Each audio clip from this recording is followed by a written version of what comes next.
Hello friend, एक बार फिर से राम राम साराने। तो कैसे हैं आप सब लोग? आई होप कि आप सब लोग बहुत अच्छे होंगे। तो आप सबका एक बार फिर से बहुत बहुत स्वागत है आपके अपने यूट्यूब चैनल परी व्लॉग में। वैसे तो मैं इस टाइप की वीडियो नहीं बनाती हूँ, लेकिन कुछ लोगों के बहुत सारे क्वेश्चंस थे, तो उसको लेकर आज मैं ये वीडियो बना रही हूँ। तो सबसे पहले आपको एक बार बता देती हूँ कि हाँ, मैं यूपी से हूँ। लेकिन कुछ लोग बोलते हैं कि हरियाणा यूपी एक नहीं है। यूपी और हरियाणा दोनों अलग अलग स्टेट हैं।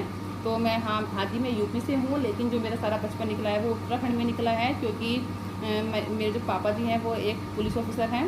तो उनकी जो पोस्टिंग थी, जिस टाइम पर मैं हुई थी उस टाइम पर उनकी पोस्टिंग ऋषिकेश थी। तो मेरा जो डेट बर्थ पैलेस है वो ऋषिकेश है। तो उसके बाद जब तक हम उत्तराखंड और ये अलग नहीं हुआ था यूपी, जब तक हम उत्तराखंड में ही थे। लेकिन जब से यूपी उत्तराखंड अलग हुआ था उसके बाद हम जहाँ से पापा का यूपी में हो गया था, तो उसके बाद हम फिर यूपी में रहने लग गए थे। तो मेरा कोई रिएक्शन चैनल है, मेरा कोई ब्लॉगिंग चैनल नहीं है। तो मैं ब्लॉगिंग नहीं करती हूँ, मैं रिएक्शन ही देती हूँ। लेकिन कुछ बहुत सारी क्वेश्चंस की उनके जवाब देने के लिए मैं ये वीडियो बनाई है। तो जो मेरे हस्बैंड हैं और जो मेरी सास ससुर हैं वो नहीं हैं इस दुनिया में। जो मेरे ससुर थे वो काफ़ी टाइम पहले, मतलब काफ़ी साल हो गए उनको जब एक्सपायर हो गए थे। और जो मेरी सासू माँ थी उनको ब्रेन ट्यूमर था, जो मेरी शादी के कुछ साल बाद एक्सपायर हो गई थी।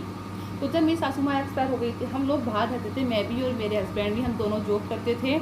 लेकिन जब मेरी सासू माँ एक्सपायर हुई, जो मेरे से अभी मेरे जो हस्बैंड हैं वो 3 भाई हैं और एक सिस्टर है। सिस्टर की शादी हो रही है, उनके भी 3 बच्चे हैं। और जो सबसे बड़े वाले भैया हैं, मेरे जो सबसे बड़े वाले जेठ जी हैं, वो शुगर मिल में जीएम कैन ऑफिसर हैं। और जो उनकी वाइफ हैं डॉक्टर प्रगति मलिक, वो PhD plus MBA plus PhD हैं। तो वो एक डिग्री कॉलेज की प्रिंसिपल हैं। तो वो लोग बाहर रहते हैं। उसके बाद आता है मेरे जो बीच वाले जेठ जी हैं, वो उनकी वाइफ के साथ नहीं बनी थी, तो वो दोनों सेपरेट हो गए थे, दोनों अलग अलग हो गए थे मेरी सासू माँ के सामने ही। तो उन्होंने शादी नहीं की है। उसके बाद मेरे हस्बैंड हैं, मेरी सासू माँ और जो मेरे बीच वाले जेठ जी हैं वो घर पर रहते थे। और मेरे हस्बैंड और मैं, हम दोनों भी जॉब करते थे। मेरी शादी हुई थी 12/12/2012 को, 12 तारीख 12वां महीना और 2012 को मेरी शादी हुई थी। उसके बाद जब हम बाहर रहने लग गए थे तो मेरी सासू माँ को पता चला कि उनको ब्रेन ट्यूमर है। तो वो उनका ऑपरेशन वगैरह सब कराया, लेकिन वो ब्रेन ट्यूमर के मतलब वो ब्रेन ट्यूमर पता चला कि ब्रेन ट्यूमर है। उसके कुछ टाइम के बाद, कुछ सालों के बाद, 1-1.5 साल के बाद वो एक्सपायर हो गई थी। उसके बाद जब वो एक्सपायर होगी तो उसके बाद भी हम 1 साल तक बाहर रहे। लेकिन जब कहते हैं ना कि जब भैया अकेले रह गए घर पर, तो उनको खाने पीने में बहुत सारी दिक्कतें आने लग गई। और जो हमारे यहाँ पर ज़मीन है वो 50 बीघे हमारी धरती है। तो अकेला आदमी सब चीज़ मैनेज नहीं कर पा रहा था। और मैं कभी गांव में रही भी नहीं थी, हमेशा से बाहर ही रही हूँ, सिटी में ही पली बड़ी हूँ, सिटी में ही रही हूँ और शादी की बात भी सिटी में थी। लेकिन जब ये कंडीशन हो गई कि जो भैया हैं वो बीमार रहने लग गए, उनका खाना पीना सही से प्रॉपर, जब अकेला आदमी रहता है तो प्रॉपर टाइम पे खाना नहीं खा पा रहे थे, ऊपर से घर, खेती, बहुत सारे काम थे। तो इसलिए हमने डिसीजन लिया कि हम चलते हैं गांव में अपना जॉब छोड़कर।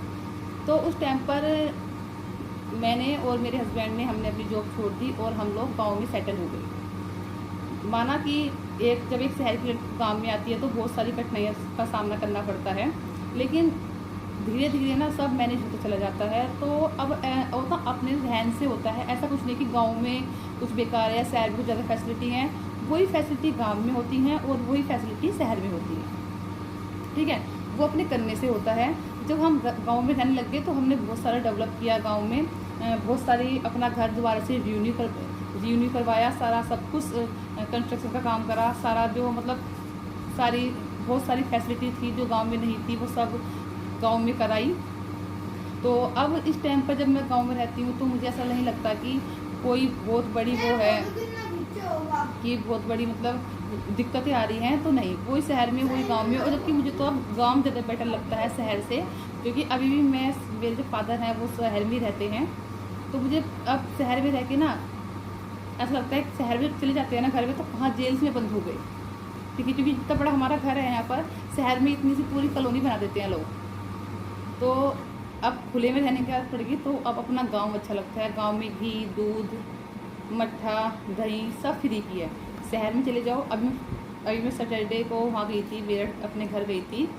अपने मायके गई थी, तो वहाँ पर जब पापा दही लाए तो 120 रुपये की 1 किलो दही मिली थी। और हमारे यहाँ मैं सोचती हूँ कि हम जो मट्ठा होता है या दही होती है वो हम ऐसे ही लोगों को दे देते हैं, क्योंकि जब हमारे से फालतू है कोई चीज़ तो उसको फेंकने से अच्छा है कि किसी को मिल जाए।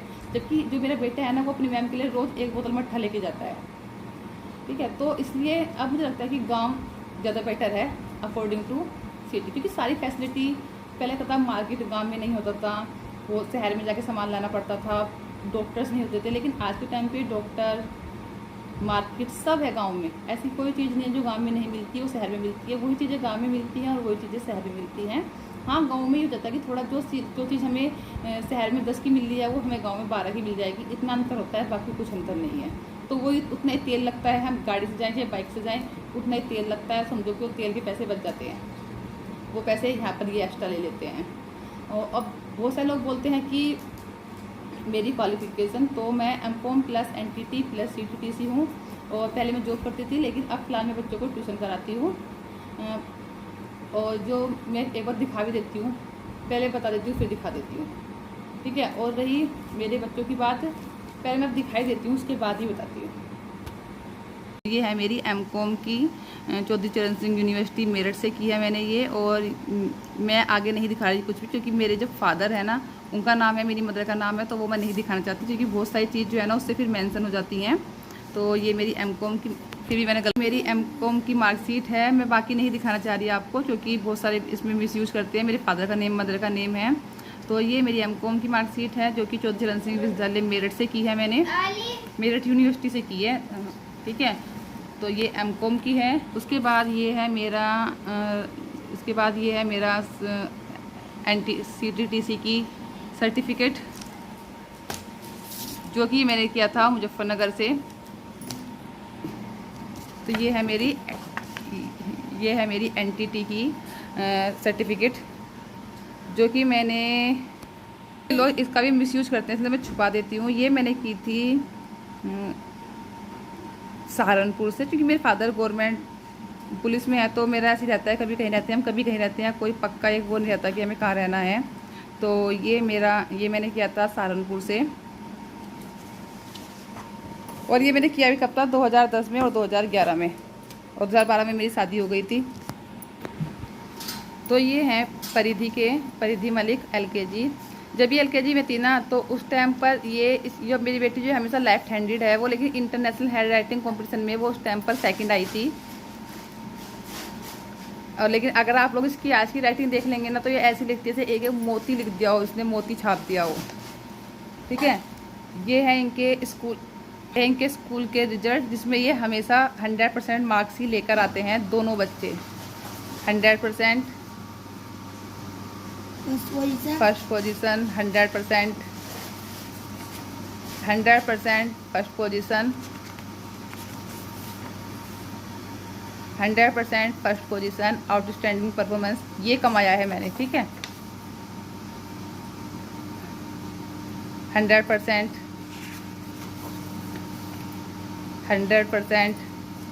ये बच्चे हमेशा अपनी क्लास के टॉपर रहे हैं, first, excellent, promote to most, class third, 100% first position, rank first, promote to class fifth, rank first. पूरी क्लास में हमेशा फर्स्ट आते हैं ये हमेशा। Excellent work, positioning class first. और ये तो इनके बचपन के हैं, इसमें भी फर्स्ट, इनमें तो A ग्रेड उस टाइम पर इनको ग्रेड मिला करता था। और ये है इनका क्लास, थर्ड क्लास में, अब तक परिधि हमेशा मॉनिटर रही है। थर्ड क्लास का, जो उस टाइम पर थर्ड क्लास पे थी उस टाइम पे मॉनिटर थी, तो ये अब आ गया है यहाँ पर, तो इसलिए शो हो गया है। ये हैं इनके इतने सारे सर्टिफिकेट, जो इनको सर्टिफिकेट मिले हुए हैं, और मेडल्स इनके दूसरे रूम में हैं। सर्टिफिकेट भी इनके इधर भी है, कुछ इधर मेडल हैं, कुछ ट्रॉफी दूसरे रूम में है। तो मैंने ये कमाया है, ठीक है। शायद कुछ लोगों को उनके क्वेश्चन का आंसर मिल गया होगा। और जो मेरे हस्बैंड की क्वालिफिकेशन पूछोगे, तो आप, मेरे हस्बैंड की क्वालिफिकेशन है MSc की हुई है उन्होंने। तो एक तरह से देखो, हम शहर छोड़ के गांव में आए हुए हैं, और गांव को ही अपना माहौल शहर जैसा हमने बना लिया है। और हमारा मेन मोटिव होता है अपने बच्चों की पढ़ाई पर ध्यान देना, अपने बच्चों को आगे बढ़ाना। और आज शायद उसी मेहनत की वजह से मेरे बच्चे हैं, परिधि 6th क्लास में आ गई है और अभी तक अपनी क्लास की टॉपर है। अभिराज 3rd क्लास में आ गया है और वो अपनी क्लास का टॉपर है। तो हमारा मेन मोटिव होता है यही, और इसलिए शायद बच्चे मेरे पास ट्यूशन पढ़ने आते हैं, क्योंकि उनके घर वाले भेजते हैं। हमने एक पोजीशन बनाई हुई है गांव में अपनी कि हाँ भाई वो पढ़े लिखे हैं, उनके बच्चे इतने अच्छे मार्क्स आते हैं तो अपने बच्चों को वहाँ पे पढ़ने के लिए भेजते हैं। बहुत सारे बच्चे ऐसे हैं जो मेरे पास 4-5 साल से कंटिन्यू पढ़ रहे हैं। तो शायद कुछ लोगों के जो क्वेश्चन थे वे कंप्लीट हो गए होंगे, तो वो पूरे हो गए होंगे। तो अब इसी के साथ मैं इस वीडियो को शायद बंद कर देना चाहिए मुझे, क्योंकि मैं ब्लॉगर नहीं हूँ तो ज़्यादा ब्लॉगिंग नहीं कर पाती हूँ, ब्लॉगिंग नहीं आती है इतनी अच्छी करनी। तो इसलिए मैं सिर्फ कुछ लोगों के क्वेश्चंस के जवाब देने के लिए आई थी। और मेरे फादर, अगर मायका फैमिली पूछो तो मेरी मम्मी पापा और हम 5 बहन भाई हैं, जिनमें से हम 3 बहनों की शादी हुई है, भाई की भी शादी नहीं हुई दोनों की। और अभी मेरे फादर की जो सर्विस है वो अभी रह रही है उनकी 2-3 साल की, उसके बाद वो रिटायरमेंट आ जाएंगे। तो उन्होंने परमानेंट अपना घर एक जगह बना लिया है, तो अब वो लोग वहीं पर रहते हैं। अदरवाइज़ ऐसा कोई स्टेट नहीं है जिसमें मैं रह के ना आई हूँ, जिसमें मैं ना रही हूँ, क्योंकि पुलिस वालों को यही होता है कि कभी किसी स्टेट में कभी किसी स्टेट में, तो इसलिए सब कुछ चलता रहता है। और ऐसा कोई सिटी नहीं है आसपास की यहाँ की तो जो मैंने नहीं देखी होगी। तो अब करते हैं इस वीडियो का यहीं पर एंड। और फिर हाँ, जो लोग बोलते हैं कि इसके घर में तो 50 पुलिस वाले हैं, तो भाई अच्छे से कान में तेल वेल डाल के सुन लिया करें कि मैंने बोला है मेरे घर में नहीं, मेरे खानदान में, ठीक है। मेरे चाचा हैं वो पुलिस में है, उनके जो बेटा है वो पुलिस में है, ताऊ है वो पुलिस में है, उनका बेटा है वो पुलिस में है, मेरे फादर पुलिस में है, कि मेरे दोनों भाई पुलिस में नहीं है, ठीक है। ऐसी बहुत सारे रिश्तेदारियों में बहुत सारे हैं। तो कुछ लोग गलत फहमी में शिकार हो रहते हैं, तो उनके लिए ये वीडियो थी। और एक जब घर से सामान, जब हम घर में कोई काम करते हैं या कुछ भी घर में पेंट वगैरह करते हैं या फिर कुछ भी करते हैं, तो आपको सामान घर के बाहर रखते हैं। हमारे यहाँ पर तो ऐसा नहीं होता कि घर में सामान रखा है और वहाँ भी हम पेंट कर रहे हैं। सब सामान निकाल के, अगर यहाँ हो रहा है तो यहाँ से बाहर रख देंगे सामान निकाल के, जब बाहर का हो रहा है तो सामान को अंदर ला के रख देंगे, उधर बगड़ में रख देंगे, ठीक है। हमारे यहाँ बगड़ बोलते हैं, बाहर जो खुला हुआ होता है वहाँ रख देंगे। ऐसा नहीं होता कि जो लोग दिखा रहे हैं ना, कि लोग तो सोचते हैं फावड़े से खेत खोदते हैं, पर हमारे आजकल फावड़ों से यूट्यूब खोदा जा रहा है, ठीक है। पता नहीं क्या साबित करना चाहते हैं लोग, लेकिन कोई बात नहीं, हमें प्रमोट कर रहे हैं तो प्रमोट करते रहने दीजिए, उसमें हमारी भलाई है।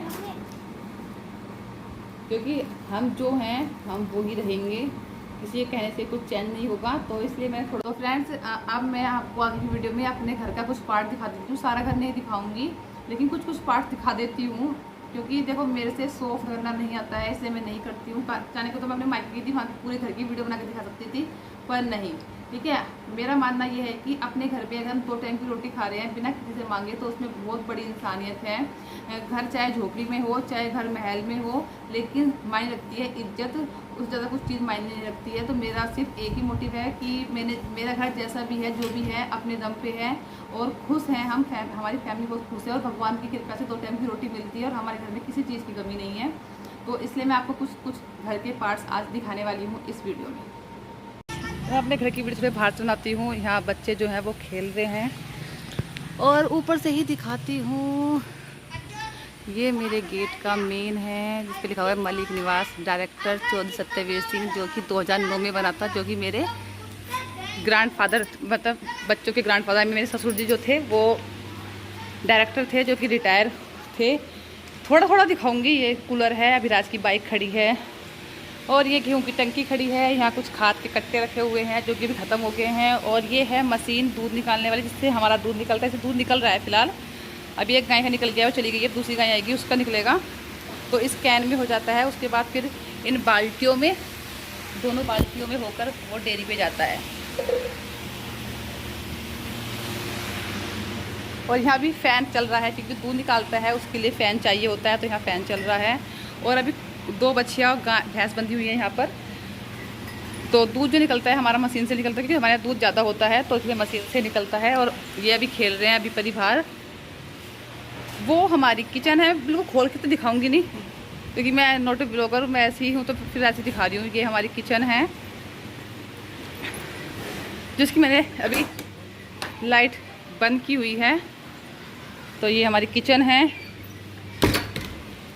और ये हमारा बरामदा है, मतलब गांव में बरामदा बोलते हैं। ऊपर से फिर अंदर चलते हैं, तो अंदर फिलहाल अभी एसी बंद हो रहा है, मैं चला देती हूँ। तो ये अभी परी, और ये जो परी के बराबर में हैं ये मेरी सासू माँ थी जो कि एक्सपायर हो चुकी हैं, दुनिया में नहीं हैं। और इधर की साइड है अभिलाष के दादाजी जो कि वो भी इस दुनिया में नहीं हैं। और ये अभी परी की 2 ट्रॉफी रखी है, बाकी इनका एक पूरा शोकेस है जो ट्रॉफी से भरा रखा है, क्योंकि मैंने आपको दिखाया भी टॉपर है यहाँ अपने स्कूल के, अपनी क्लास के। तो इनके कुछ मेडल्स यहाँ हैं और बाकी मेडल्स जो हैं वो इनके अलग रखे हुए हैं। बाकी क्या ही दिखाना, यहीं बैठ के वीडियो बनाती हूँ। लोग तो सोफे बैठ के वीडियो, हाँ मैं सोफे पे बैठ कर ही वीडियो बनाती हूँ। तो इधर भी सोफ़े हैं, इधर भी सोफ़े हैं और इधर भी सोफ़े हैं और वहाँ पर ड्रेसिंग है। फिलहाल एक रूम है ये। उसके बाद मैं यहाँ से बाहर आ जाती हूँ और जो गाय भैंस हैं उनके नीचे भी पंखे चलते रहते हैं। तो गाय के नीचे भी पंखा चल रहा है और इधर भैंस के नीचे पंखा चल रहा है। और ये होती है गाय भैंस के पानी पीने की। ये है जनरेटर, मैं दिखाती हूँ कभी खाली की चीज़ें, लेकिन आज दिखा रही हूँ। ये जनरेटर है, अगर लाइट चली जाए तो जनरेटर से काम हो जाता है। और ये ढकी हुई है, ये है आटा पीसने की चक्की। तो अब ये गाय जा रही है, अब इसका दूध निकलेगा, इसका नंबर है दूध निकलने का। तो ये है आटा पीसने की चक्की, जो कि हमारे यहाँ हम आटा अपना घर ही पीस लेते हैं। हमारे गाँव में हर किसी के यहाँ चक्की है, वो अपना आटा अपना पीसते हैं, कोई परमानेंट एक इंसान से नहीं पिसवाते। तो ये है वॉशरूम, टॉयलेट और बाथरूम। और यहाँ कटता है हमारा घास, मतलब गाय भैंसों का। और कुछ यहाँ पे अभी मक्काई भी हुई है, ये सुबह को कटेगी। और एक वॉश बेसिन यहाँ भी है जो कि हमने बंद किया हुआ है। एक बाइक यहाँ खड़ी है और एक बाइक अभी इसके ताऊजी लेके गए हुए हैं। और ये है एक मतलब पुराना मकान कह दो, घर कह दो। इसमें सब गाय का जो राशन है वो रखा रहता है, अभी ख़त्म हो रहा है, उन्हें ऊपर तक भर जाता है। तो ये सब गाय का राशन है जो रखा हुआ है। और अंदर भरा हुआ है भूस, क्योंकि जब घास नहीं होता है, इमरजेंसी में बरसात वगैरह होती है तो फिर भूस का यूज़ किया जाता है। उसके बाद मैं वहाँ से बाहर आई थी, वहाँ मेन गेट से मैं आई थी, ये सब हमारा ही है। उसके बाद एक रूम ये भी है जिसमें मेरा सारी शादी का जो मेरा सामान है वो सब इसी रूम में है। और अभी परी के जितने मेडल्स हैं, जितने ट्रॉफीज़ हैं, सब इसी रूम में हैं। ज़्यादातर हम लोग इधर नहीं आते हैं, क्योंकि हम 4-5 लोग हैं तो हम उधर ही एडजस्ट हो जाते हैं। इधर हम लोग आते नहीं, बंद ही रहता है ये रूम। ये है स्प्रे, क्योंकि जो ईंखों में स्प्रे किया जाता है दवाई का, तो वो ये स्प्रे मशीन है, इससे स्प्रे होता है। ये ट्रैक्टर में जुड़ के बनती है। तो ये है बिजार, जो बुग्गी में जुड़ के जाता है और वैसे भी काम करता है खेत में। फिर ये एक गाय ये है और एक गाय उधर भी है। तो ये सब गाय हैं जो कि ज़्यादातर हमारे गाय HF की गायें, हमारे यहाँ सब, जिसको होस्टन फ्रीजन बोलते हैं। और ये है जामुन का पेड़, जिसपे कि बहुत सारी आई हुई हैं फिलहाल जामुन। और यहाँ खड़ा हुआ है हमारा ट्रैक्टर, और यहाँ है वो देखो बहुत सारी जामुन आई हुई हैं इस पर। तो ये जामुन का पेड़ है, इस पर बहुत सारी जामुन आई हुई हैं। और यहाँ पे खड़ा है ट्रैक्टर, 2 गायें यहाँ पर खड़ी हुई हैं, 2 गायें अभी यहाँ पर खड़ी हुई हैं। और इनके ऊपर भी चल रहे हैं, दोनों के ऊपर चल रहे हैं फ़ैन। तो गाय को जैसे हमें गर्मी लगती है, ऐसी गाय को भी गर्मी लगती है। तो 2 गायें अभी यहाँ खड़ी हुई हैं। और पानी का जो टैंक है दोनों ऊपर बाथरूम के ऊपर हैं। तो फिलहाल इधर का भी आपने देख लिया होगा, मैं वहाँ से आई थी। उसके बाद फिर ये भी इधर सब गाय भैंसों का है, इधर सब गाय भैंसों का है फिर। और अभी हम ऊपर बनाने वाले हैं, तो ऊपर भी बनेगा अभी।